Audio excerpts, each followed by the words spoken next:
how to add your favorite movies to your profile on VK on Android or iOS phone. First open VK and then click on your profile here,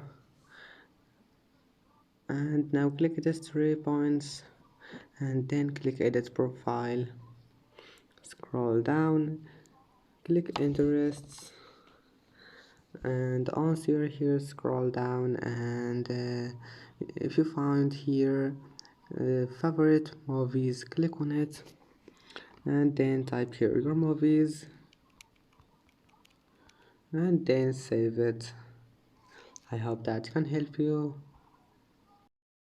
And that's it for today's video. If you like this video, please don't forget to like and don't forget to subscribe, and thank you for watching this video until the end, and see you in the next video.